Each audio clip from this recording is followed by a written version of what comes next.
Mic check. Hello, can you hear us? Check, Or at least check. me. That's the important part. It's true.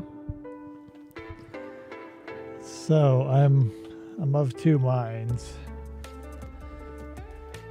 Because we could just as easily turn this into a game of use your words, but since it wasn't billed that way, nor was it advertised that way, I do not know how that'll shake out. Or I've got commercials. Of course, we've always got my beloved 90s commercials. We gotta do something because PJ has an internet failure. I don't know what's going on back east. So he's gonna have to wait until God knows when to pitch me this thing that I'm sure is giving him ants in his pants. I might know what it is already. Is it altered carbon? I wish. I'm not sure if I want to spoil it, but nah.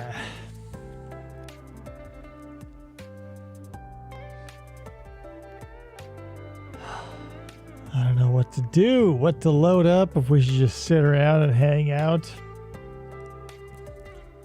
I don't know, I haven't seen anything. I would have, well, what have I been into lately that's like of any value, or rather any entertainment value worth sharing?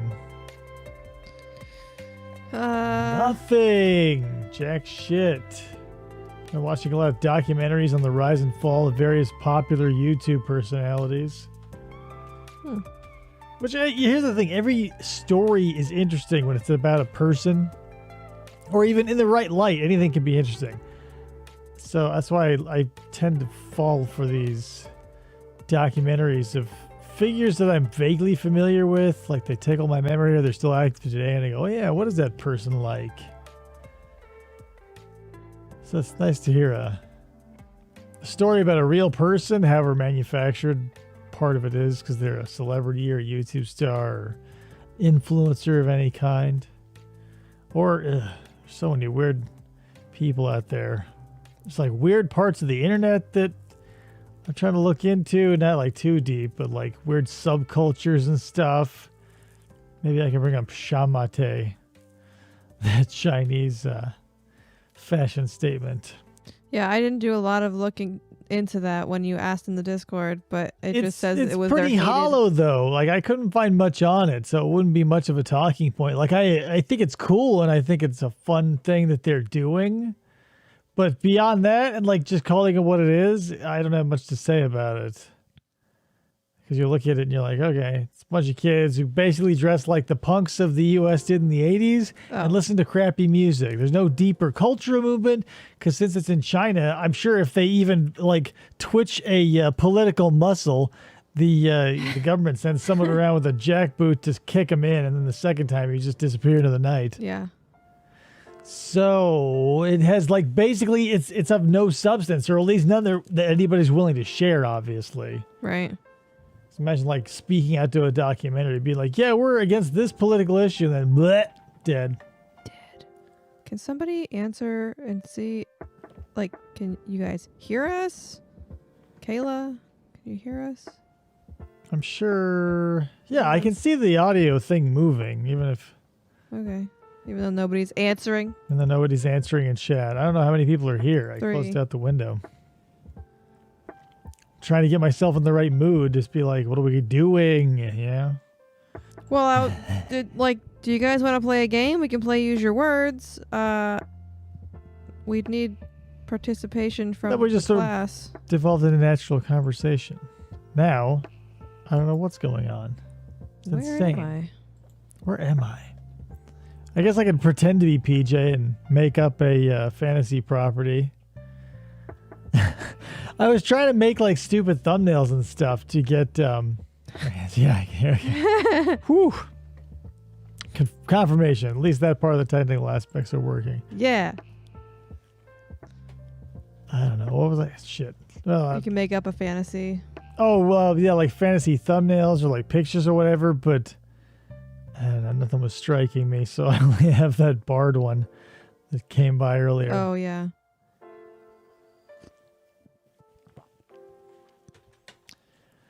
Oh, let's see. Yeah, I mean, if more people show up, then maybe I'll crack out, use your words. But until then, we'll just sort of hang out and basically do jack shit. Let's go ahead and... oh, hold on. Let me do a couple of things first. We got to do things by the books.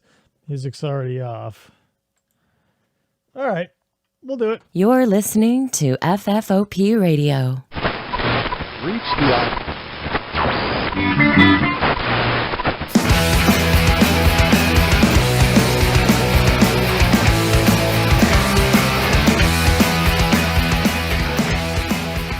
Bam! Hey everybody, and welcome to the show. My name is Dave. It's Flamingo Friday. It's FFOP TV or something. That was Slothfist you're hearing. Woo! House band. New album. There it is. You can pick it up. Oh god, Mind Power Records. Yes. Yeah. Also slothfist.com. They all lead to the same place. Right. So yeah, I don't know what we're doing. If we can collect enough bees around this honey pot, I'll pull out use your words. But until then, we're going to keep it cash. It's a cash Friday. I was, low effort. Since PJ was going to be doing most of the talking, hopefully, I was planning on being very low-key affair. Mm-hmm. But since he's not here, I'm not sure what we're going to end up cracking off with. Fistful of Sloth. Oh, yeah. Fistful of Sloth. Let's see here. I don't know. I got nothing. I wish it was still Halloween. I'll say that. Like, Christmas doesn't feel like it's popping off the same way it usually does for me this year. It's not cold enough, too, either. It's been like in the 70s. I know. My market tomorrow, the high is like 68 or something.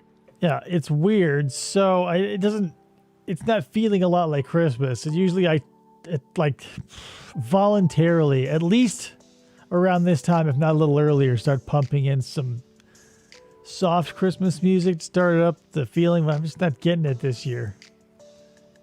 I don't know. It's hard. I usually, like, after I love Christmas and I've already wrapped almost all of our gifts except for our sons, and I'm usually super excited about it, but I think after his birthday, then it'll feel more like Christmas because, like, I've got to wrap his birthday presents and do the birthday thing, and then it's Christmas. I don't know. I'll take comments from the typing square, but like after a certain age, I feel like Christmas is just like so fatiguing. Like, you got to really go to bat if you have kids or whatever, or if you try to impress a grandparent who's really into it. I get that. By and large, it's such a time sink, and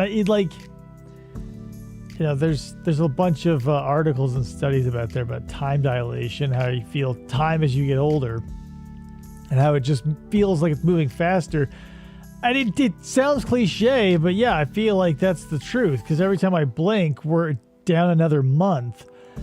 But in the other hand, like, I would get super stressed around this time, because again, time would be flying by. My only choice would be to shop IRL, and now with Amazon I can order anything up until, let's not get stupid, I don't do like the week before or like the week of, but like I can still have things coming in slowly through December when I remember, I go, oh yeah, Christmas. We don't get into the Christmas spirit until after my mom's birthday here too. Yeah, when Elliot's is Sunday, and like prior to that, like prior to Elliot, I would have already given David his gifts already. Yeah, it's just an age thing. Like, after a while, like, what was Santa being a thing of the past of your childhood, now we're going to start cooking that shit up again, which will be all right. It'll be interesting to be on the flip side of that coin, because I always thought, how was it so easy? Like, after, obviously, I saw through the veil of Santa Claus, I was like, how is it so easy for them to pull this shit off on me? And I kind of get it, because, like, I now realize how clueless I was as a kid watching my kid do shit. Oh, yeah. And it's wild, like, because I think, back and I go, oh my God, well, when I fell asleep, let's say the Tooth Fairy, that's something where it's, like, super close to where you're going to be. I can go in there and, like, blast off a boat horn in my son's room while he's asleep, and half the time it doesn't even register when he's, zonked out. Yeah. So yeah, I totally get it. But when you're a kid, you go, oh my God, it's mind blowing. Or you wake up and, I remember the first night we put cookies out as kids. I was like, oh man, first time we're doing this. And it was like a make it or break it moment. I'm like, this will either prove or disprove the existence of Santa, right? Oh my God. That was the first place I ran that Christmas. I ran out there. Half the milk was gone and it was like super warm, but all the cookies are gone. I'm like, oh my God, it happened. But why didn't you finish the milk? Well, and then I was like, because then you wonder, like, how do you prove that? This is before digital cameras, and I didn't have a Polaroid, nor did I have my Ninja Turtle 35mm yet. So I go, God damn it! At least he didn't leave like a cookie with a bite out of it for proof. Nothing, just crumbs. But obviously, it was my parents. They probably didn't. Well, yeah, they probably did eat them. So I was thinking, they probably just threw them back into the jar or the bag or whatever. No, they probably ate them. Yeah, it was Christmas. When we put Crazy. cookies out for Santa the next morning, we got a jar full of peppermint sticks as thanks, straight candy canes. Aw, that's kind of a cute idea. That, like, holiday rituals are fun, but I don't know. You have to like really pick and choose because there's so many, especially now with like Pinterest being a thing. Like you can pick whatever you want to be your new family tradition, and everything old is replaced by something that came over on TikTok or whatever. I liked the pickle thing. Did you ever do the pickle? We had a pickle ornament, but I'm not sure what the lore was. Or here's the thing. I know what the lore was, and I keep forgetting it year over year, and then someone tells me and I go, oh yeah. So go ahead and refresh me. You hide the pickle, and whoever finds the pickle in the tree gets a present. Right. Okay, it's usually like a generic thing, but it was always like everybody would go and look for the pickle, and ta-da, you get a whatever stupid gift it was. Some of the, I don't know, like back before we had basically everything on our plates to do, like sitting down for 3 hours to trim a tree seemed like a really worthwhile use of your time, because I don't know. Especially, here's the thing. Christmas is a kid's holiday. Because when I was a kid, each of those ornaments felt like a toy that just sucked. So there's like a little bit of joy and a little bit of sadness behind it. Because you go, oh my God, it's like a toy. Because my ornaments that I got to choose were essentially toys. Because I have one of the Hulk and Superman and shit. And I would play with them. But then you got ones that are cars or stuff. And so it was always kind of fun. And the ones that you could plug into the Christmas lights that were... animated. Yep, we used to have like I think ours were Disney themed, like Mickey Mouse and stuff. You can plug it into it. Yeah. Oh yeah, those were so fun. Like that's one thing I didn't mind about it. Like the tree was always fun. Even now, like we have generically decorated trees and they're still fun to look at. But like having all of those, some made noise. Like we had a popcorn popper and there was like a little seesaw with these animals and stuff. Yeah. And it was like having a little piece of an amusement park because you could move your head around to all the little lands that all this shit was happening. I want to get a train to go around one of the trees, like the trees that doesn't have all the expensive ornaments on it. What? Okay, so not to change really quick, but this reminds me, like my grandmother had the tackiest tree. It was a fake, but it had tinsel on it. And I haven't seen tinsel on any tree before or since. But my grandmother's tree had tinsel on it. It was the same tinsel year after year because it was the same tinsel from the 70s because every year it would get stuck to some people walking by it because she had really thick carpet. And one of the gimmicks of her house is we would go over there in flip-flops and she had the perfect carpet to rub your feet together. So we'd shock each other on that carpet, me and all my cousins and everything. So when you were doing that, obviously moving around a big room with a bunch of people in sweaters and shit, it clings to them and they bring it home by the barrel full. So like by the, mid 90s, the bottom rung was like basically bare. And it was always like you'd tempt it because you'd like rub your feet on the carpet and then you'd stick your finger toward it and it would like come towards you like a balloon or whatever. Kale says we couldn't keep tinsel on our trees because dog tails keep. Well, yeah, tinsel is a adult only thing, but no nudity is involved necessarily. if you have a kid or a dog, you have to be like in an adult household, either one or multiple that aren't like completely just oblivious and knocking shit around. I would love to have a tinseled tree at one point, but it's a distant future, and by then we'll be like, living with holograms, hopefully. Oh yeah. Jesus Christ! I want in the future. I want a little disc that I can throw in the ground that a Christmas tree pops out of, that I can have whatever I want on it. Oh, yeah, damn you it. can like mod it and stuff. That'd be kind of Yeah, cool. it'll be like the Raspberry Pi of Christmas, and it'll shoot pine scent out every once in a while. Oh yeah. That was another thing. If you had an experience like this, I feel you, because my dad had a proclivity toward a certain species of tree, a Douglas fir to be precise. And so we were constantly, I shouldn't say constantly, but it did happen more than one Christmas. We visited up to 3 or 4 tree yards as we would get out, unload the whole family of 4, go around, look for the tree. My dad would get frustrated, ask anyone who works there, do you have any Douglas firs? They'd invariably go no. And then we'd get back in the car, look for another one. And all because they held their needles better. Like, we're talking about a tree that's being up like a matter of days. It's not like we're going to keep it year round, and it's just a few more needles here or there. But it was like I don't know, every year, maybe that's a thing that I'll get into too, is like a dad stipulation for a holiday that's meaningless to anyone but them.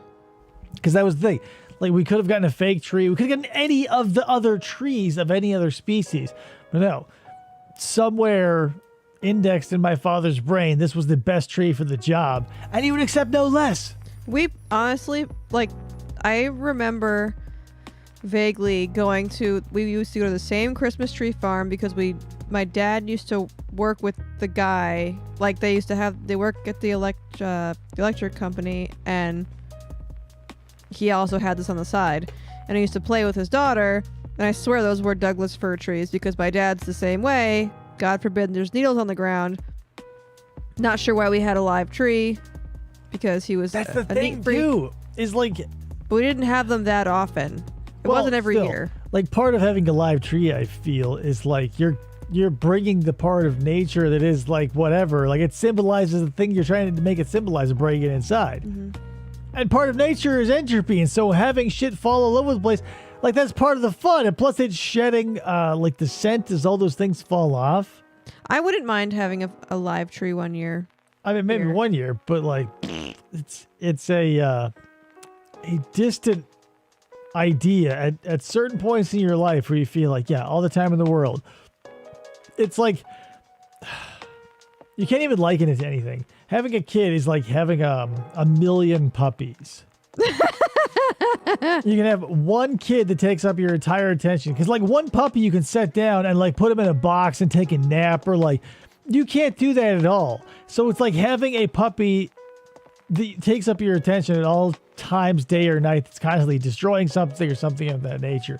And so all the things that I remember as a kid, I go, holy shit, like the will. But back then too, traditions reigned supreme. Like, this wasn't the digital age where everything was like super malleable. Like all the kids ruin all the traditions.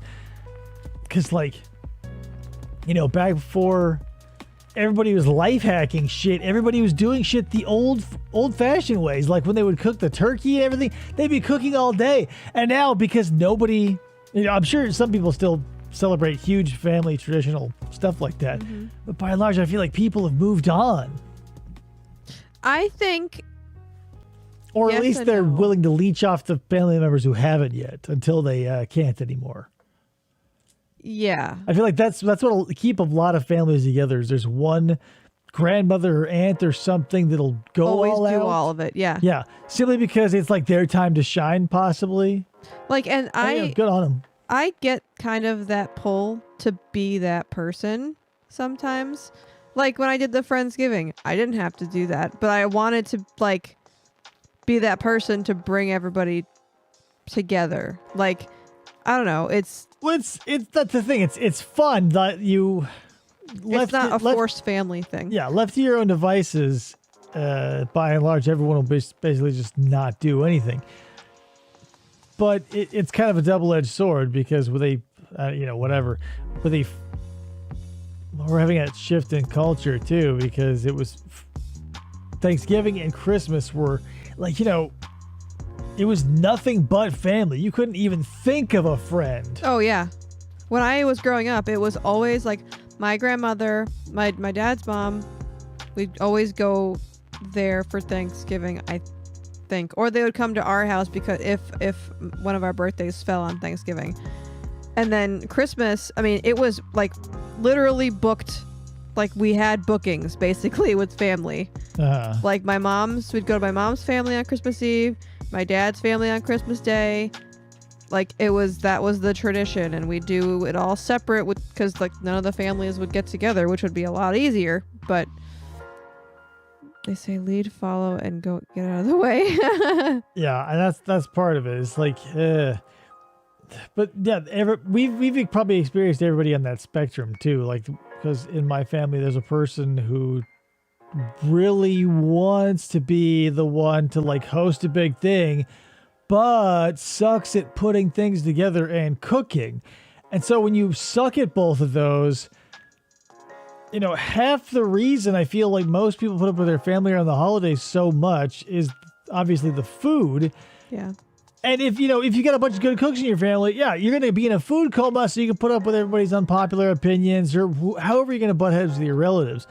But if you're going to have like a mediocre, like 4 out of 5 dinner on top of having to mix with the people that you never see. Yeah, you have to drug yourself with food to deal with. Yeah.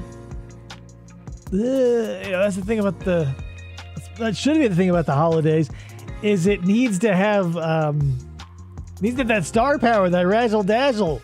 Because if you're in a family that doesn't do it, or at least does it shittily, you're gonna probably grow up like me.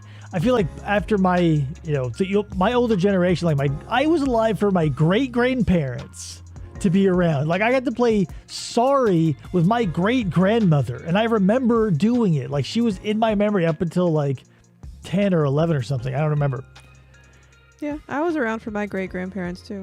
They lived in Pennsylvania, so whenever we would drive. Well, like it was, I don't know, it was so weird to see them interact because it was my mom, my grandma, and my grandmother's mother that was living with my grandma. And my grandmother was always very stoic and, dealing with everybody. But the only person who got under her skin was her mother. And so to see her crack even a little toward her mom, where like my mom would go to her mom and be like, Mom, and she would be like, and then she'd go to her mom and be like, Mom, and her would be like, man, doing the same thing, but just one louder. But after that generation started falling off, like the classical, because that, maybe that's the thing. It comes in waves where our generation is like, yeah, I think I'm done with all that bullshit. But maybe by the time the next one comes out, they're like, I want to go all out again because everybody flip-flops. Well, yeah, and maybe because our generation is going, I think I want to step back from certain things. Oh, and who knows, too? I may be completely out of touch because I keep thinking I know what people are doing just by talking to them, but then I'm shouted down every time I go, hey, is everybody doing this? And they go, no, are you crazy? And I go, I guess. I don't know. I'm trying. Kayla says, that's so cool about your great-grandparents. I had one great-grandmother, but I was so little I barely interacted with her. Yeah, I don't know how old I was when my great-grandparents passed away. I just remember going to Pennsylvania because that's where they both sides lived. And one of them had selective hearing. I never met my great-grandfather on that side. She had selective hearing. She was nuts. And the other one lived in a house, and like the street was so slanted, the whole house was slanted. So like the bed I would sleep in was slanted forward, so I could see like the sidewalk from where I was sleeping.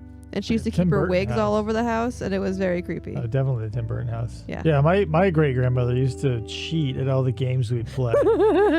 Like my grandmother had board games from like the 70s in her cabinet, which was crazy. And one was from the 60s. It was like a legit, like in the best condition ever. I should have taken it. It was like an Oreo factory mix and match game, where it was like a memory game with like a big long conveyor belt of Oreos that were made of plastic, along with like the earliest versions of Don't Break the Ice and oh god, what's that one when you built the cooties? Oh, all Cooties. those games that you've seen a million times. Ants in the pants. Yeah, Ants in the Pants or Don't Spill the Beans, Yeah. Kerplunk. It was a wild time, and anything you'd play with my great grandmother, she would totally cheat at. That's funny. I almost bought Elliot Don't Break the Ice. I can't believe. I mean, I guess I can. Simple concepts like that never go away. But here's the thing. Here's a life hack that everybody loves nowadays. Those Don't Break the Ice cubes are the closest thing you can get to like the cubes they used in toy commercials like in the 90s. So when I remembered, I would grab action figures and bring them to my grandmother's house and pull out Don't Break the Ice so I could reenact all the favorite commercial scenes. Oh, where they're like toppling over and yeah, stuff or on like them? breaking vehicles through and Yeah. shit. Yeah. Like, that's a life hack for me to you. If you ever want to like do that in real, it was satisfying too. Once I saw those, I was like, oh my God. I don't know what they are like in modern days. Everything changes. But back then they were perfect. They're probably still moderately the same. There's got to be a way, like maybe there's a wholesale site out there, but sometimes with the Monster Jam monster trucks from Hot Wheels, which I like to collect, they'll come with a little barrel, and those are right out of that shit too. And if I could like if AliExpress sells them by like a 50-pound bag, I would do that shit. I would do like an 8-foot high wall and run through it myself. Of course, I would start small with the Matchbox and the stuff, but eventually, This whole room would be filled with them. yeah. Oh my God. Or then could I would probably like get a find 'em somewhere. razor scooter and go through it and shit, dressed like Batman and go through it. But the prep time would be like days. Oh my God. Assuming Elliot doesn't destroy it. Oh no, he would be locked out. Maybe I would hire like a gopher, pick up someone in the Home Depot parking lot and be like, how good are you at stacking barrels? Plastic barrels about that size. Little ones, 1.5 inches. 8 feet. Yeah, that's what I'll do with my money. $10 an hour? Yeah, faster you work, better your lunch is. The less money you'll get. Yeah, but then I'll stand there, with a riding crop just to make sure he knows I'm serious. Yeah.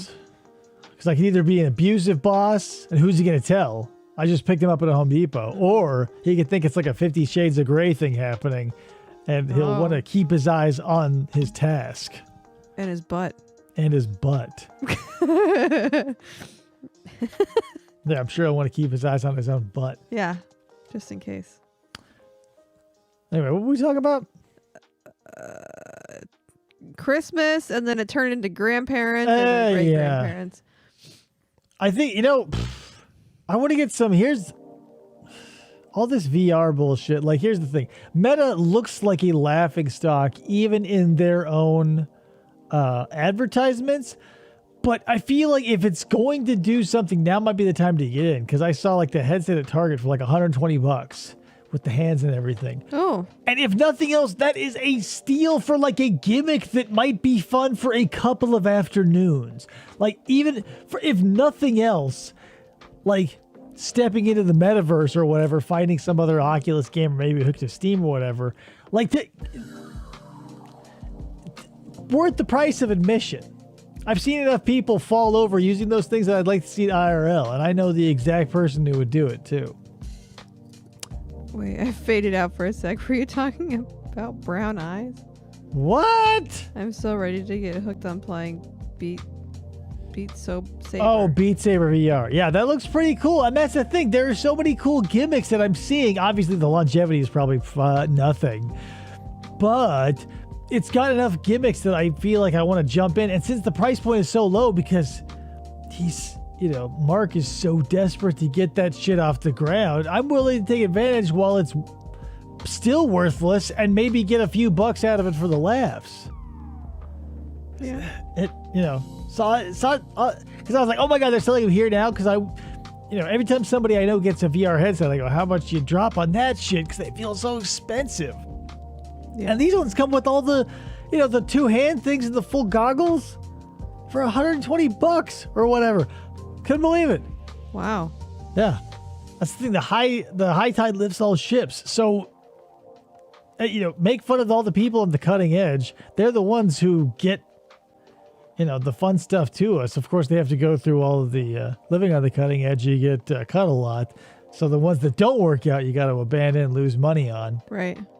But if VR comes around, it'll fulfill my Lawnmower Man fantasy of VR as a thing. Not that I'll be in Lawnmower Man or get, control the internet in any way. Garbage Day. Is that the right movie? Garbage Day? No. No! Just kidding. I don't know why Garbage Day. Lawnmower got Man stuck is in my Pierce head. Brosnan and Jeff Fahey, and they take a chimp into the internet. Hello? Okay. He makes a woman go crazy with cyber sex. He gets smart. Lawnmower Man. Lawnmower. Yeah, Lawnmower. Lawnmower Man. He's also a Jew.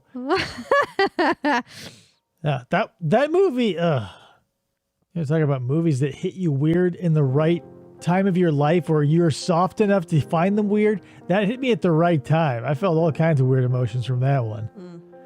Because I was like, even like as I don't know how old I was. I was very young when the Lawnmower Man was like on cable at my cousin's house. But I always felt weird because like the arc of that movie that I focused on exclusively was the most troubling one I found. Where Jeff Fahey, where he starts out as a subnormal, slow lawn mowing, country bumpkin, and like the horned up neighbor is like sort of going after him, but it feels like all in good fun where she's just trying to like not necessarily get with him, but like razzing him.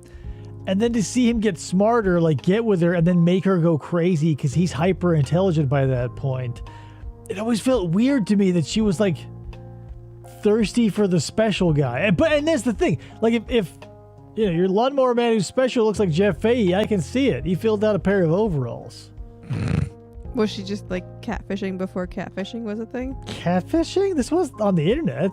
She was the neighbor. Oh, okay. It's like you get into the internet via 2 VR gyro. You haven't seen that movie? No, I don't think so. I could have swore I showed you that movie. I don't think so. Well, Jeff Fahey uses Pierce Brosnan's gyroscopes with their scuba suits in them to go into the internet. And so he takes what's-her-nuts there after he gets hyper intelligent to show her sex in virtual reality.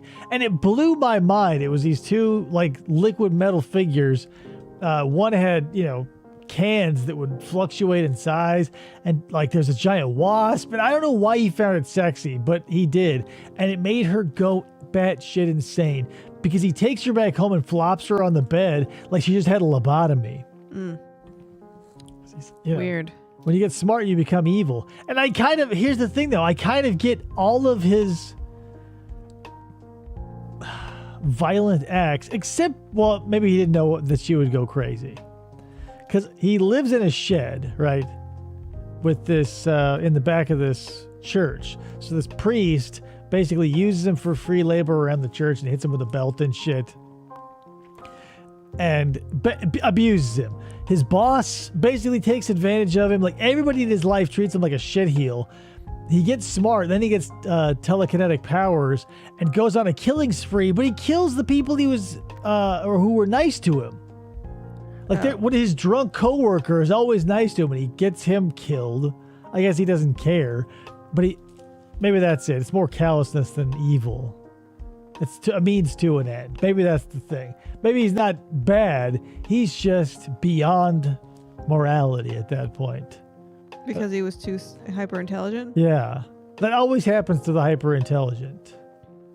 Every time there's you hit the fast forward button on intelligence or evolution, there's always two things that happen. You always lose more like sense of morality and everything comes down to cold hard, like cost versus gain. And eventually you lose your body and become either a gas or an energy ball. All popular sci-fi I've seen, that's what happens.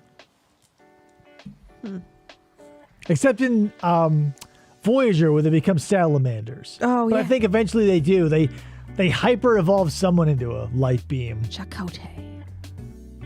I want to see the principle behind that because, to put a consciousness in something, it needs to be on the same wavelength as a solid. I don't know how an energy, because here's the thing, our meat suits contain our energy, right? So there's it's like a battery holding electricity.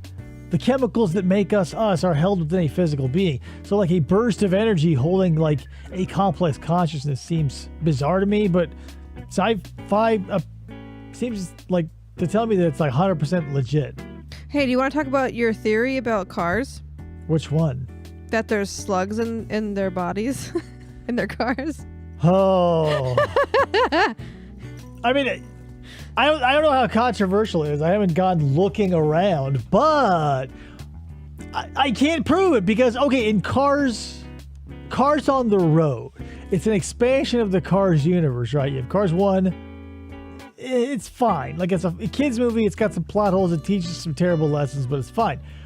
The second one's a bloodbath full of murder and espionage. It's insane. And Elliot loves it. And the third one's like a happy-go-lucky thing where you easily slide into retirement after being the king of shit mountain forever and pass the torch, a la the first one in reverse.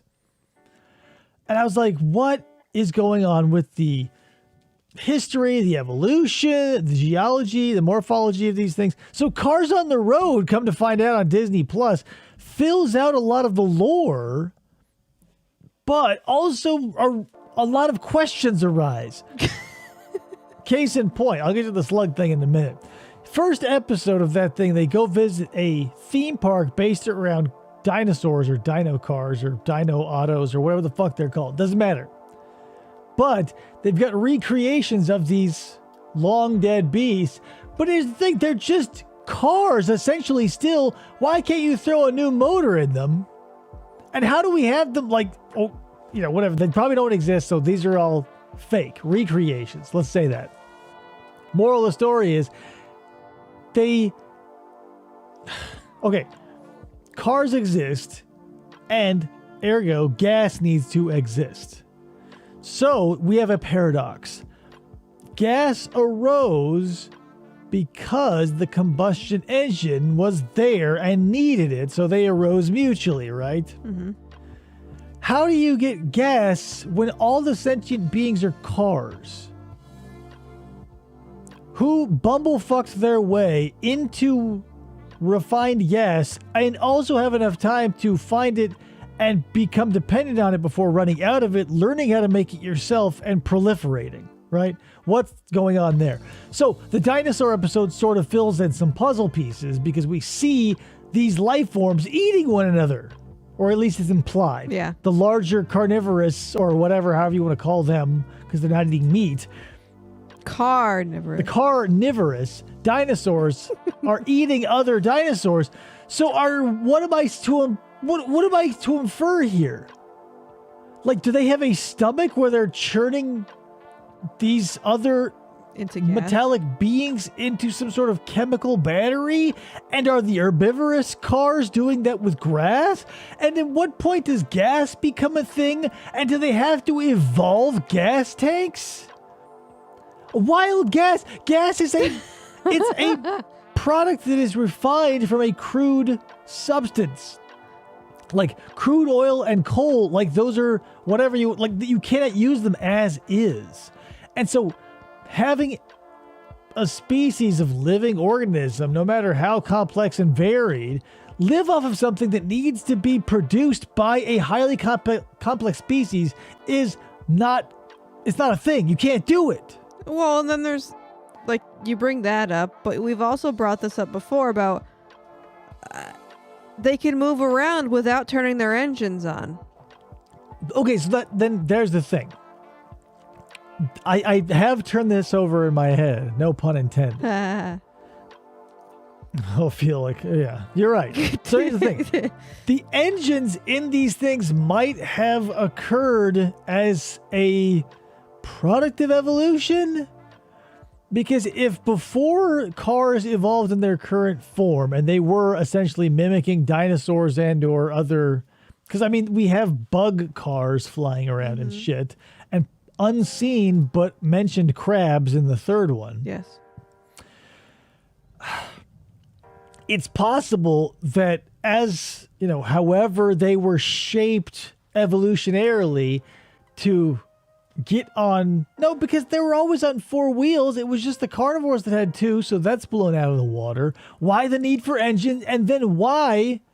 Because you would have to have the gas. The engine would have to be an evolutionary response to the gas, because you would have to make the gas to invoke the engine, because that's how evolution works. It's a stimulus response sort of thing. If a car has no reason to develop an engine, there's no reason to produce gas. You did hear Bug Car, Kitty Velociraptor. One of my favorite vehicles. The old school VW 60s and 70s Beetles and Super Beetles, Yeah. with, a minoring in the 21 window buses and stuff like that, the campers. Yeah, I love all. But I digress. So, where do you think the engine came from? And why do we have gas? And they drink oil. Well, they drink oil. So they must have some sort of digestive system that, okay, here we go. That must be it. So they must have, that's it. Yeah. That's a piece of the puzzle right there. They drink oil, which could be crude. Like the La Brea tar pits. I'm sure there are naturally occurring places where crude oil is either close to the surface or something that bubbled up that could have sprung forth a metallic, mechanistic form of life. Right? So they can drink. Because they drink the oil, which means it goes into a digestive system of some kind, because they're not going to burn it. They have a complex system in which oil goes in their mouth, into their presumably a stomach-like oil chamber that is possibly or probably metabolized. And then you've got gas that goes in the tank at the back that is fed to the engine to the front that works like the engine as we know them today, because it pumps the CO2 and stuff out the tailpipe. We've got confirmation there. Yeah. So it's possible that these slug creatures living in these mechanical bodies are living off the crude oil. Because here's the thing, in Cars on the Road, they come across a graveyard essentially where there's 3 or 4 busted down old cars. And, in the Cars universe, you can't see in the side windows of the rear because that's where they live, and their eyes are the windshield. Mm-hmm. And the dead cars in Cars on the Road are completely empty, and like bugs and shit will fly out of them. So I'm saying it's they're probably a la Terminator, a symbiotic relationship with an organism and a machine, and that's why they are so closely related, because the organism, the slug inside of the car, still drinks that crude oil in some way, shape, or form and digests that, because it can still operate the wheels without turning on the engine. But when it wants to go fast, we give it the gas. Huh. And yeah, because there's no other alternatives with that oil, because Flo's Place, they all drink out of that shit. But there's Fillmore's gas, there's the All in All Guy's gas, and there's regular gas. Right, I guess, but it's the oil and the gas are separate. The things that they drink at Flo's is oil. Is just oil, but she also offers gas, which goes in the tank. And all in all, you had to have a special engine for. Because you had to, that was the whole gimmick. All in all, spoiler alert, of the second movie, all in all was the alternative fuel that was, getting a bad rap, and there was a conspiracy and blowing people up and stuff. And it turns out it was just gas. I don't think there was ever anything done. But that raises a question and or concern too, because that means that there's a conscious effort by this slug / mech society where they're being made, because nobody's getting born, right? Sally and Lightning are not having any sort of sexual encounter. I swear that there are kid cars. That one that screams Lightning's name is a child. I think in the third one they popped in a kid here or there, but there's nothing explained. I just think that the smaller cars are compact cars and or imports, because like all the little Japanese cars in the movie have super high voices. Yeah, that's So true. that's Like the- the little I- Fiats and stuff. Yeah. In my mind, because nobody is being born somehow, I don't, you're gonna have to fan theory this shit. There's a factory somewhere where they just roll out, assembled somehow, where they intermesh the slug and the motor, because you have to make that motor. Yeah. Like Doc was a doctor, as in car doctor. He was a mechanic. He never. I assume they never know they're slugs, Right. because they only ever work on the engine. And I assume as long as they keep the engine running, the person, slug, consciousness, or whatever inside can stay alive. Mm-hmm. So maybe it's an electric. It's possible, since they drink the oil, they also need the electricity from like the alternator or whatever, and prolonged what you call it, lack of it could kill them. I don't know, because Mater, he's like, let's be real, Mater is a between 55 and 57 Chevy pickup. Mm-hmm. In situ, 60, 70 years old, this guy. Yeah. And he looks it. Yeah. But He he- rusted as shit. But he's totally fine, even though he's rusted as hell, and God knows what his undercarriage looks like. He's totally fine. So I don't know, because his engine still runs, because the slug is still okay, because of some other weird fan theory. I don't know. The Cars universe needs to be unpacked, but since it was basically John Lasseter being like, "Smell you later, Pixar," it was basically a love letter to Route 66 and aging out of a demographic, and yet it was a very meaningful thing for them and that ilk of people making it. So they weren't thinking of all this shit, and then we get 2 sequels out of it, and then a little series that sort of flesh it out. We go, whoa, what the hell? Well, and like in Cars 3, there's like His undercarriage is on his OnlyFans, probably. Yeah, well, probably the Gen, what do they call them, the Gen Z cars, the new cars like Jackson Storm and all those race cars that are literally all the same. Like I like that the third movie obviously more than the second one, but like the fact that Jackson Storm and all those other cars that come around are just like robots as Well, opposed to So that you bring up another problem, because you say they all look the same, and here's the thing: since their bodies are metal and you can do whatever you want to metal, at what point can you when if Lightning? Because here's his problem: Lightning's problem, because he can't go fast enough. It's not a matter of anything beyond aerodynamic, right.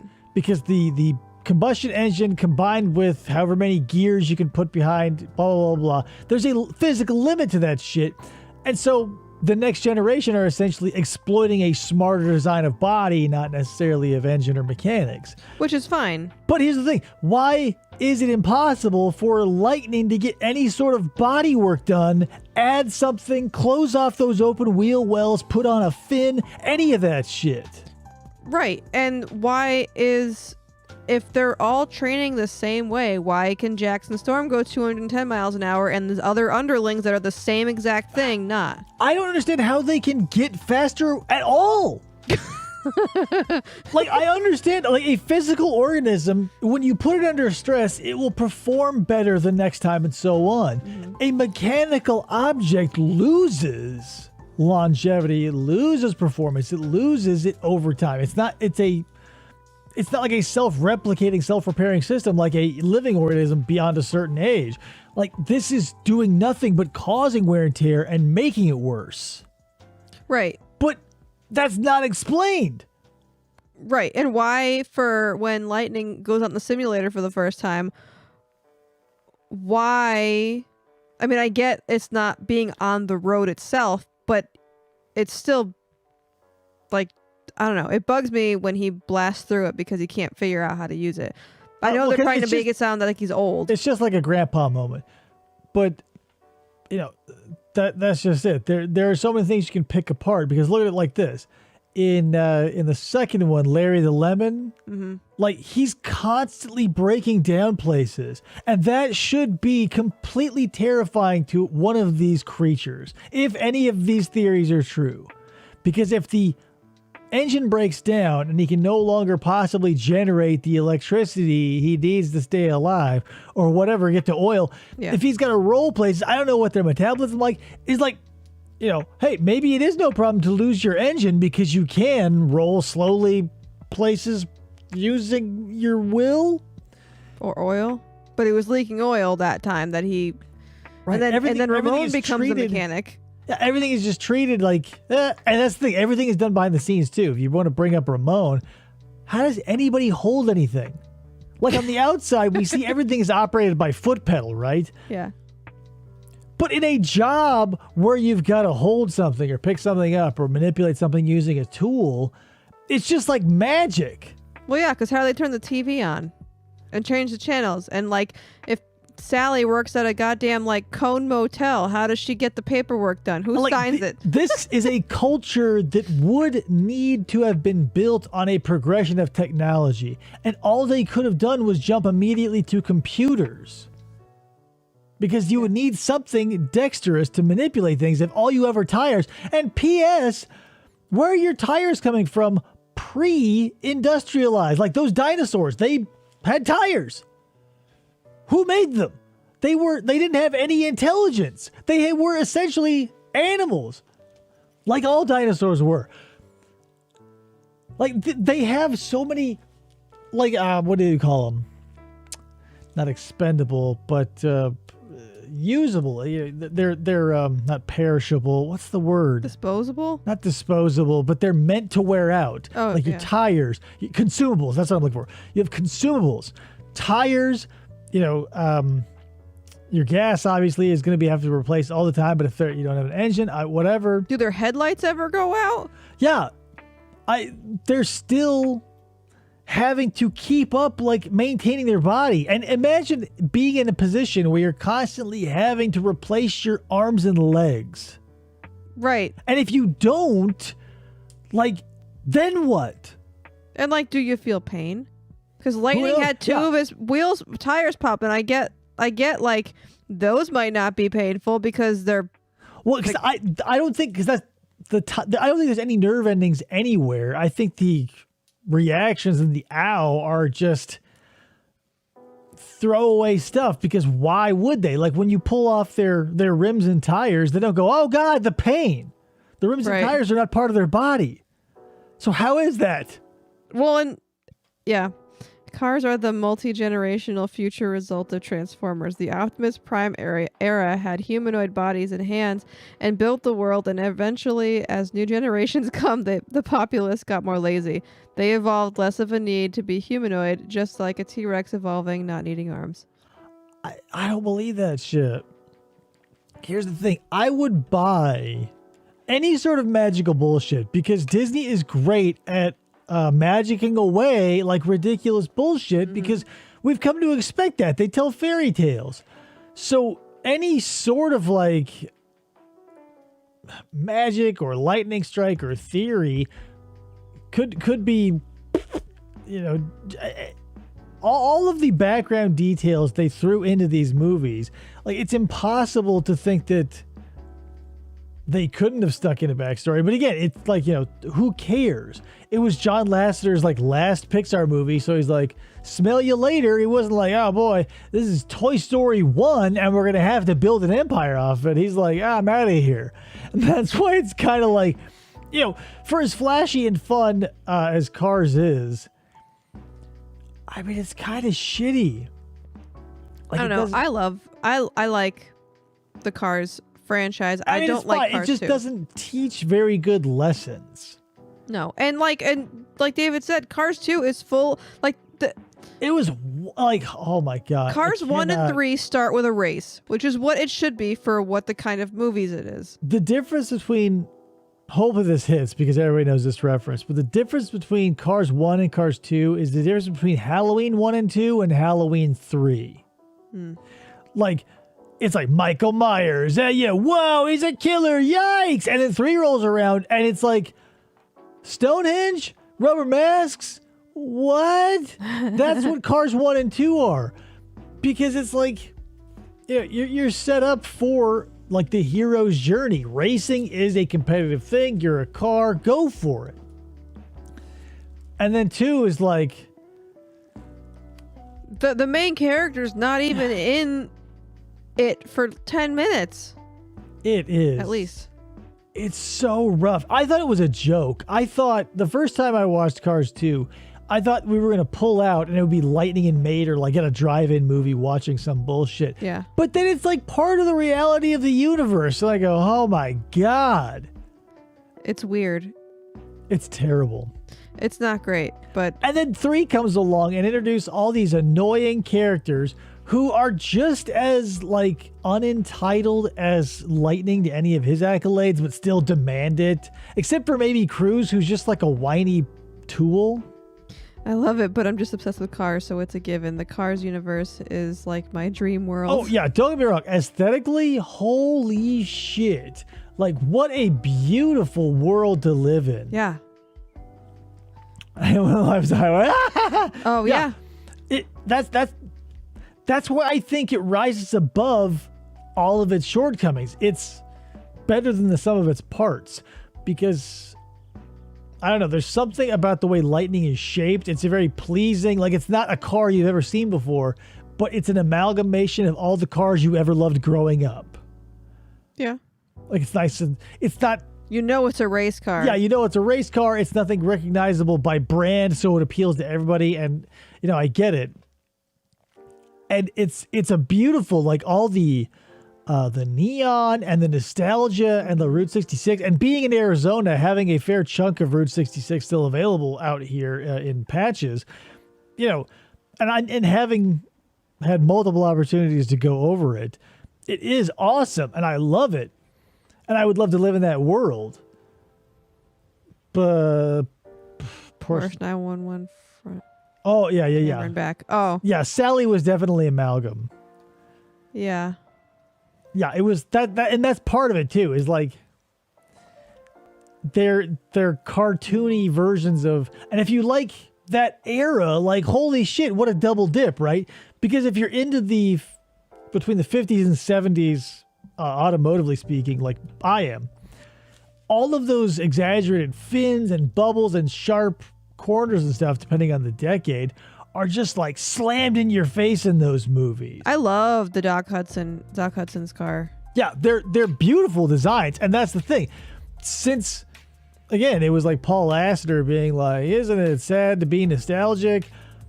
And if you watch that, what you call it, documentary, the documentary where they talk about how all the people they talk to and all the stories and anecdotes, and how literally none of that make it into the movie, because it is even though it's over 2 hours long, it is a straightforward, like shittily handled version of a Karate Kid type story. There's no backstory of anyone in Radiator Springs. The whole reason they went out on that road trip for a year was to get backstories to put in this movie. And it's like, okay, how did you come to live in a small town in essentially Arizona, Luigi? Right, Huh? right. How did you and Flo meet? Ramon. Like, what's up with that? How is it that Fillmore and Sarge are in a gay relationship no one's willing to acknowledge? Right? Katie Velociraptor says the personalities given to them are just spot on. Oh, yeah. Sarge was a 1942 Jeep. I forget the exact name, says Jill. Oh, yeah, I don't know. But they all sort of played to that stereotype, which I get. It wasn't done overly. Like, Flo wasn't like too, and Ramon didn't come off as, like, it was enough. Like, even though Luigi was played by Tony Shalhoub, was playing a little pasta face. But, hey, there was a real Italian playing Guido. Of course there was. I love Guido. He's so damn cute. Like, and that's another aspect it has going for it, is everybody is likable, even Lightning, who's completely unlikable. Yes. Yeah. It's even the soundtrack. The soundtracks are great. Like, Ellie and I listen to the soundtracks in the car when we go out for rides and stuff, and that's part of it. I think, it's presented so poppy and colorfully and Route 66y and appealing. That's all that matters. And since that's what it needed to be, because I don't think I ever go into any Pixar or any animated movie looking for anything deep. But this was especially shallow, even for like a kid's movie. Like the lessons were non-existent and or counterproductive. And the Hudson Hornet, it's a good one. And, it just also felt like they were so long too. Oh my God, they're so long, and their messages are so blunt, but still so protracted. I'm like, what? Why did it take over 2 hours to tell us that like being spoiled sucks, and also not really, because he's like, Cars is the only Disney movie in recent memory where like. Anyway, well, everybody Cars. Pile back in. where do they live off with Cars? Oh, Willie's. Yeah. Oh, when everybody's back, I'll go into that because it's relevant and maybe someone will want to hear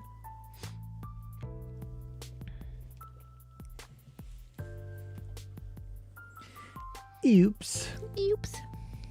Kitty Velociraptor, how have you been enjoying Baked Salmon's chat log readings? Full disclosure, since I'm lazy as hell, haven't read a lot of the chat logs personally, especially Sokol's, because like all the new school Predators, I haven't nearly checked in as much as the old school ones. But all the shit that Jeff Sokol was doing, like on the lead up, because his interrogation leaves some to the imagination. It is fucking annoying how much he's like, can you send me a picture? Are you a cop? Are you a cop? I just want to make sure. Are you a cop? And here's the thing. If you think somebody is a decoy or a cop or whatever, like, I understand wanting to play it safe. But hedging your bets in this situation feels completely ridiculous, because if they are a cop, the half of the time you're believing they're not and telling them they're beautiful and wanting to see their cans and so forth is going to be really hard to reconcile with the other half of the time where you're going like, I hope you're not a cop, or I hope you're not getting me in trouble, because breaking your own fourth wall feels counterproductive. Either buy into the lie, like suspend your disbelief and hope, or shut the fuck up, right? I lived the last 2 miles from the Fails field. What? Oh, that's crazy. I grew up in Stratford. Stratford upon Avon, she grew up in. Yeah, sure. But the Shakespeare Theater, there is a Shakespeare Theater back where I used to live. So wild. Totally. What a piece of shit. And he's like one of those dudes, okay, so we're pivoting from Cars to Damn it. Sokol for a minute until the Euro cut. Yeah, what a sack of shit. But he brought pizza. Yeah, and the small was as big as large.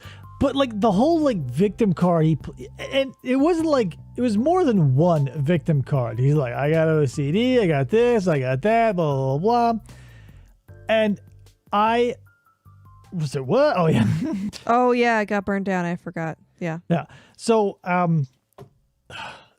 the detective, one day I want to do that interrogation breakdown, because the detective doesn't go at him like angry or hard, but he digs in every once in a while with these beautiful little stabs at Sokol, and you can tell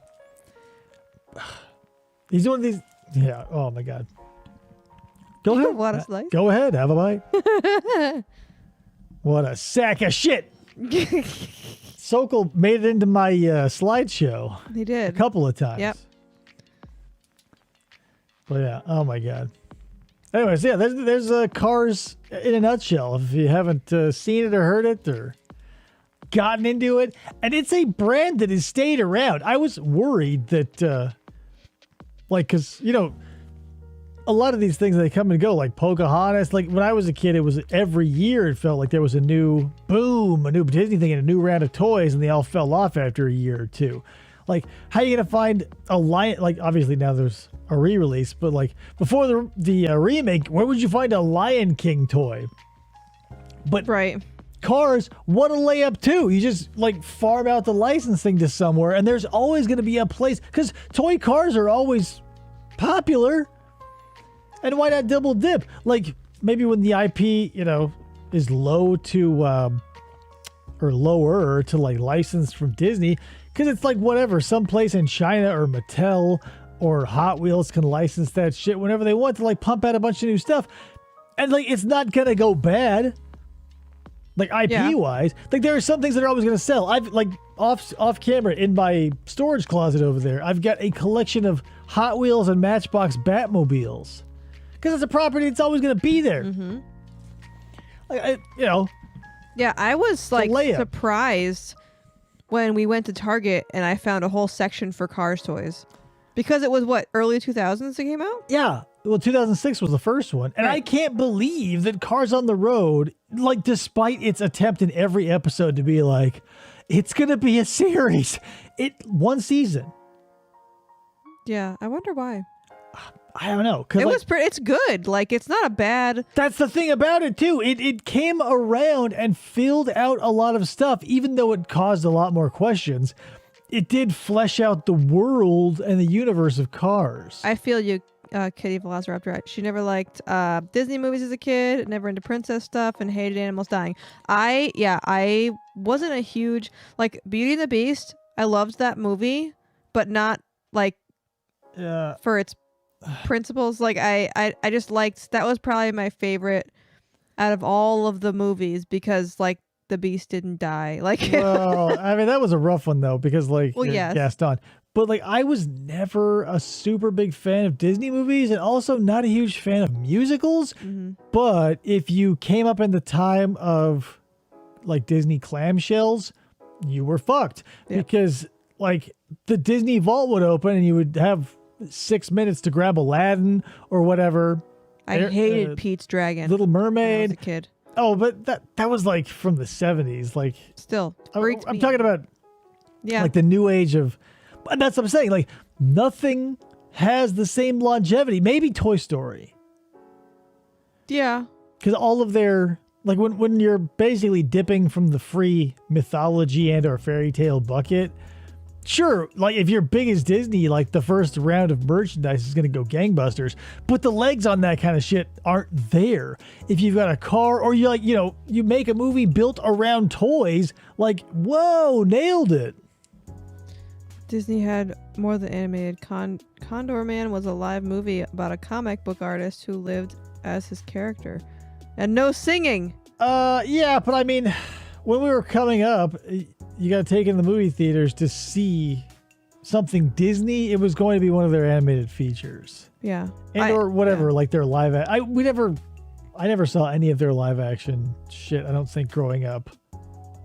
Yeah, We no. just did the cartoons. But yeah, Kitty, the Little Mermaid is definitely not a great message. And I don't think any of the princess movies were a good message for girls. No, and that's the thing, because you're pulling from a bucket of tales that are hundreds of years old. So of course, their moral and ethical compass is going to vary wildly. Imagine if Tangled stuck to the original Rapunzel formula where it's okay, you're gonna be up here shut in, and since in reality she would be a screaming mental patient. Right? Living in a single room on top of a tower, letting your hair grow, you'd be a completely insane person. Yeah. But barring that, the trading of an infant for a foodstuffs and then the imprisonment thing and then everything about that shit is problematic. So everything about majority of Disney movies. That's why we're seeing a lot more of these more, they're more relatable tales. Cars is a more relatable tale than, the old lockstep, lady in trouble, dude saves you. Right. Cars is, yeah. Even though it is a shitty hero's journey because our hero is shitty, Mm-hmm. it's still does illustrate that like you need to put in some effort, even if you're naturally talented. You can't just fuck around. Right, and there's some consequences to your actions, and Yeah, very few. well, yeah, you had to pave a whole road, but yeah, it does. That's the thing. That little tiny fall from grace even feels like. But then Chick Hicks doesn't get shit for the fact that he was a dick and almost murdered Mr. the King. Right. What are laws in the Cars universe? Because if you do any of the shit that Chick Hicks does on the track, like on the road, you'd probably get dismantled or at least locked away for life. I mean, he may have gotten kicked out of the racing scene. That's why he became an announcer. They would not have given him the Piston Cup if he had any disgrace. True. Like, he was straight up like bumper, like rubbing people so they would crash. And in one case does confirmedly cause someone brain damage. Yeah. And, Scott Free's like Teflon. Not only did he like get his Piston Cup and retire without a mark on him, but he got a primetime talk show after that. Right. Chick's Picks with Chick Hicks. That's what I'm saying. So like, it's one of those universes. It's kind of like the Simpsons universe where if you kind of take it seriously, it falls apart because who is acting normal enough for long enough of a time to keep society running? Yeah. Yeah, because who in the Cars universe is doing all the things that you would need hands for off screen that is just covered up by a bunch of whirring and drilling noises? yeah. Because people disappear. Like Mr. the King, he retired. That was his last race, and he's never in any of the other two. He is. episodes. He is in the third one because he talks to Cal. He's the new pit crew of the Dynaco. That's not him. Well, like at the end, it totally is him. Trust me, he's in there. They changed his voice, but he's there, fit in everything. Okay, so then Cal Weathers retires, Yeah. and like presumably is basically like, peace out. Well, what's he gonna hang I'll around never the racing scene Well, for? no, like he just was like, we had the best times. I'll never forget that. And then it's like, well, do you hang out outside of races? Well, you think like Shaq and like the rest of the Lakers like got around for beers after they retired? Like, no. Like, it's a job for these people by and large. Like, sure, they're friendly, but they're on like, it's essentially their job. Like, these are friends that are out of convenience. Like Sally, that's a real friend. Mayor, that's a real friend. Like, because they, again, you may say convenience, but they were forced into each other's company and it grew enough that they are now seeking each other proactively. I don't think all the people he races with, it's a friendly relationship. There's no, he's not going to bring Cal around for whatever the car version of Thanksgiving is. I guess. I mean, him and Bobby, like the three of them just seemed like the three musketeers Well, of I'm not racing. saying it can't happen. I'm just saying I don't feel like there's any evidence to suggest that they see each other on anything more than a friendly / professional relationship. Because why would they? Because they probably don't live in the same state. Well, yeah, that's the thing too. Like, also, who cares? They're coworkers, number one. They're probably being piped in from all over the U.S. I'm sure. And another question that I have, which we won't know the answer to, all of the trucks that carry the cars are Mack trucks. So are they all named Mack? Well, no, they're not all Max. One of them's definitely a Peterbilt. We got confirmation of that in the first movie. The ones that carry the race cars. Not necessarily. I've seen, like, they have flat-fronted ones. But, so, okay. But that's the same problem that every artificial universe has. Howard the Duck, like, his last name is Duck. Like, so's Daffy Duck and Donald Duck. Well, we'll meet characters in the universe of things where most of the time they're going to have the biggest and therefore probably most generic names. Like Jones or Smith or McGillicuddy or whatever the fucking, like, there's, everybody has their own thing. So yeah, Mac is probably a strong family line, much like the Smiths or the Joneses or, whatever huge lineage. It's, your brand would basically be your family tree, but since we don't know the origin nor the biology of these things, it's impossible to say. But it's not out of the realm of possibility that, They could all be named Mac. Yeah, like Peter. in Theodore Rex.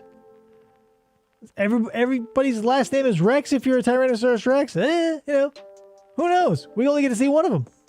Well, but here we've got more of that. Like, see, that's the thing. Like Phil Moore, we don't know. Maybe his last name is Volkswagen. We don't know. We only know a lot of first names. We don't know Sally's last name. We know Lightning McQueen because Lightning, his name might just be McQueen because he's not any brand. right. That's true. There's a lot of stones to be turned. We need to, to figure this stuff out because the more and more I watch these damn movies with Elliot, I'm just like, more things. I have more questions. Like in the second movie, so after Lightning in the first movie wins the Piston Cup, then he starts racing again, and Luigi and Guido go in the truck with him, and they go racing because they're the tire guy, and we got Fillmore who gives him the gas, and Sarge who also gives him gas, presumably.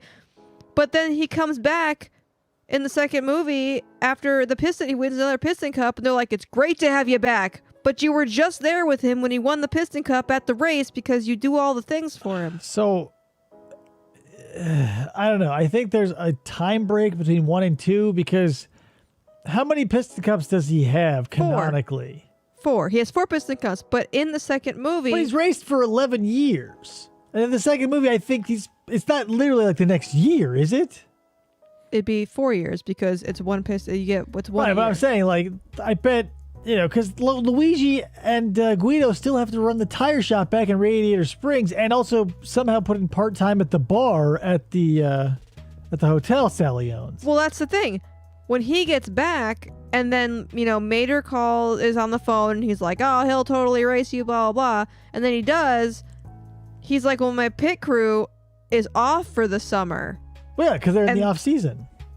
Because they were with him when he won the race. Okay. And then they're like, "Okay, we're ready." And so they obviously were there right with him when he won the race, and then they just got back for the off season, and he said, "No, we're not going to race because obviously they're in the off season." We came home. When they came home with Luigi and Guido because they ride in the same truck, and they're like, "We're so glad to have you back," but they were always there. They were with him the whole time in the car and the truck on the way back. You can't pin a forgetful writer on like a universe splitting loophole. It bothers me.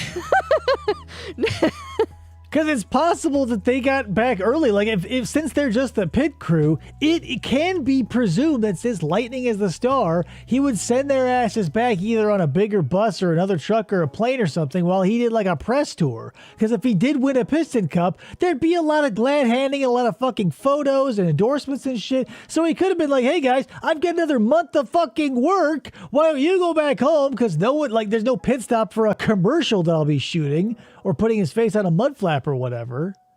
Where does the money come from? What is their money? We never see money. No, but when... Everybody just gives everybody things and goes, "Thanks." I know. Well, when Mater picks up the lemon car, he's like, "Oh, good luck, good news for you. This is your 10th tow this month. It's free." How does he pay for the other 9? There isn't money. People just, like, how does Ramon keep such a large amount of high quality paint at a shop that ostensibly sees no business outside of himself, his wife, and occasionally Lightning? Unless he's gouging the fuck out of Lightning, there's no way. That's probably, yeah. Well, now that he's the mechanic too, and even then, how? Like, Lightning shows up, and they're like, "Oh, you're a driver? You're a race car? How do you gonna whip out a wallet? Where's your driver's license? What's your ID? Like, how are anybody carrying money? How are you paying? Give a credit card? That's the thing. I think everybody just does shit. They had Zelle before it was Zelle. No, it's a communist society, possibly. Maybe. Because we never see any money exchanging hands. No one technically buys anything. We never see any tickets for any of the sporting events. Like, there's never any blowing around. There's no physical proof that anybody's paying for anything ever. Mm-hmm. So that's why I think it's a mechanical communist utopia where you just go in and do whatever as long as someone's there to help you. Because that's when they talk about in the first one, how if no one's there to get gas from Flo, like, There's not gonna be any gas. Yeah. But they're always there to get gas, which is how she's been able to sustain herself since the freeway came in 40 fucking years ago.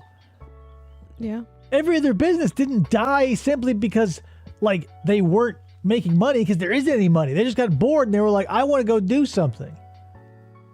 Because there's no reason to not stay. Because, again, Ramon, endless supply of paint. Sally, oil and gas are literally falling out of her ass. And from where, with what money?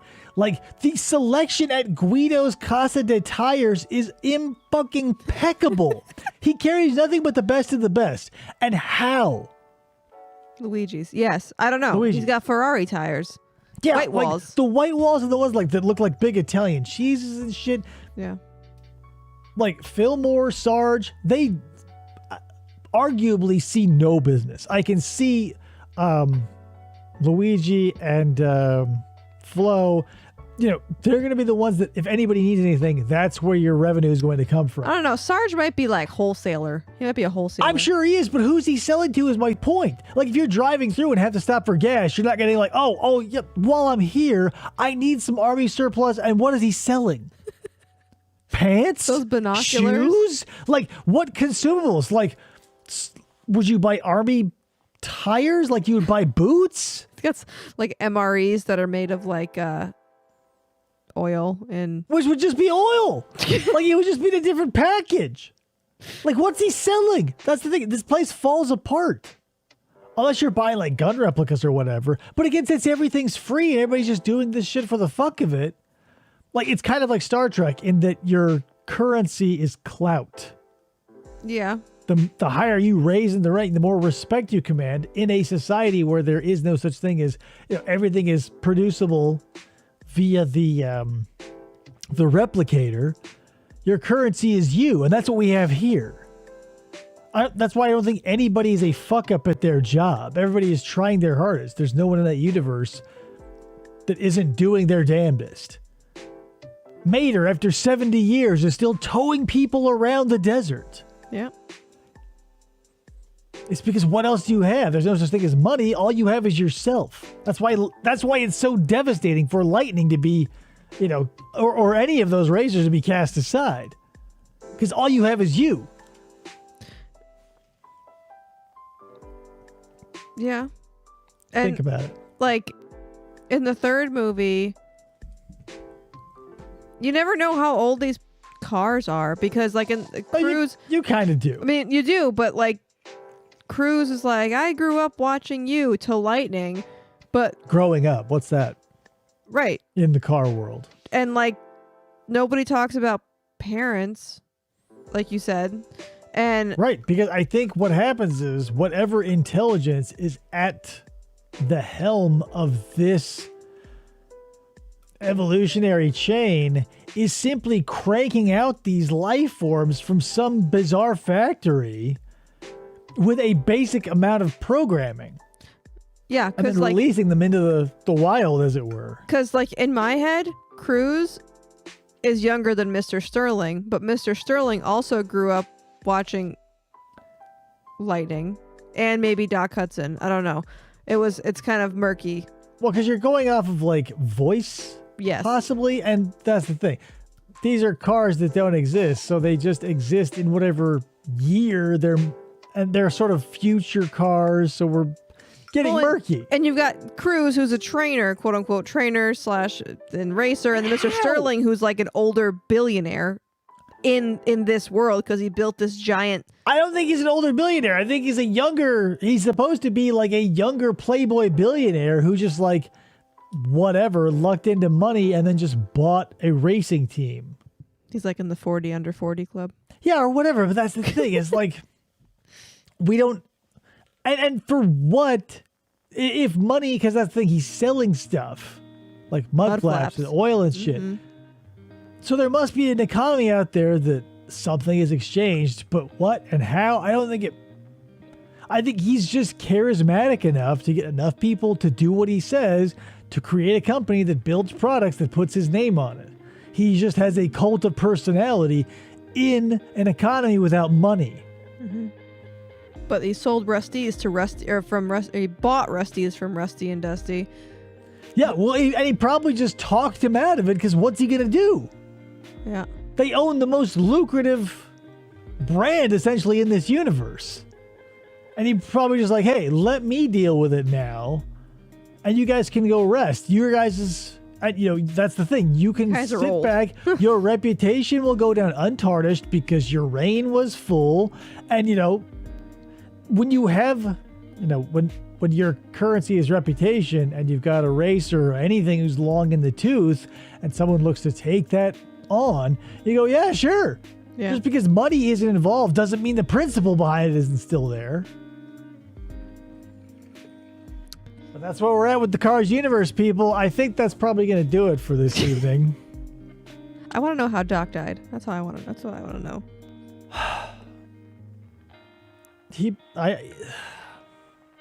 I mean, in the universe, you're never going to find out because, what's his name? The chief is way more dottery and has put on a lot more hard miles, and his engine backfires and shit. I would have thought he'd be the one to go to a catastrophic engine failure before Doc, but sometimes there's a fault in the casting that you just don't know until it gets to a certain point. Don't take care of yourself, but you take care of everybody else. But yeah, that's the thing. But metal fatigue, if there's no nerve endings, how are you going to know if you're developing a crack in your block or anything like that? Because your engine explodes if you don't. All you're doing is seeing it happen if there's no nerve endings in there. Because somebody goes, "Hey, my engine! Ow!" Their face hurts when they crash. Ow, my face! My engine! They go, my catalytic converter. What's up with that? But hey guys, thanks for showing up and talking about cars and a little bit of Jeff Sokol with us. Next week, what do we got going on? Anything? I feel like we had something planned. Here's some stuff I've got on the table. We've got the second half of the Mark Twitchell interrogation where he comes in and we obviously know he's a suspect and guilty at that point. We've got thanks, Jill. We've got the Sokol as aforementioned interrogation. I've got a bunch of stuff that we can do. I don't know what's coming up, but we're gonna have to reschedule PJ maybe for next week. We've got Yattering we're interviewing with Edible Mommy for a local. Oh yeah, I keep forgetting. I'm trying to get my buddy Mike Tolliver back on the show. One of the best rappers I've personally come across. Super awesome dude too, and I keep forgetting to play his stuff. But yeah, he's a talent there. Mm-hmm. I always feel like I'm forgetting something. We should be plugging something. If you want into the Discord, I think you can get there somehow. It should be it used to be in your descriptions. Didn't work. Anyway, yeah, whatever. I mean, the internet works. We'll be back next week and doing something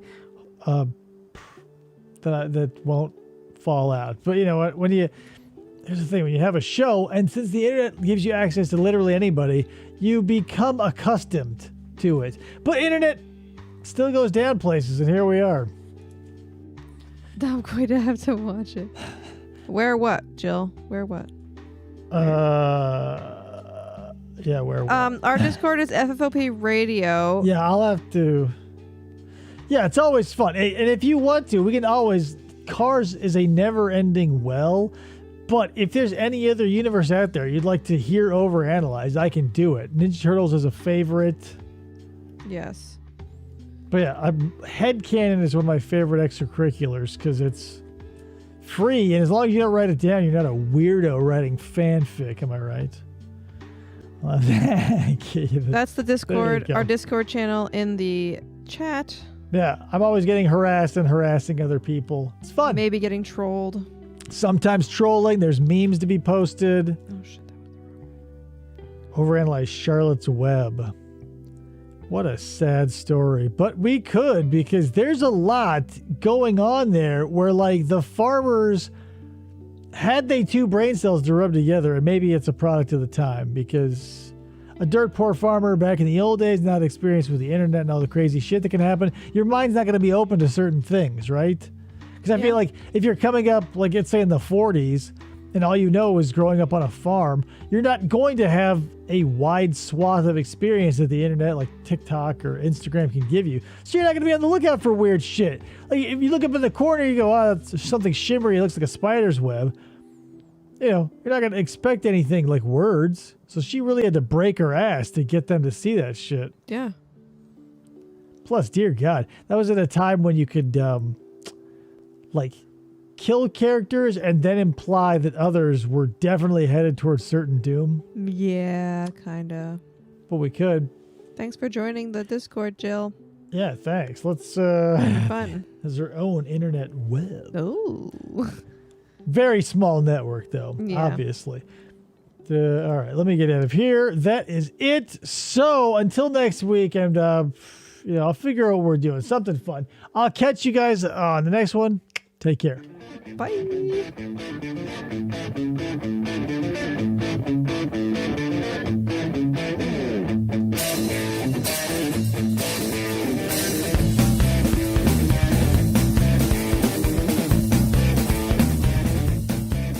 For the try to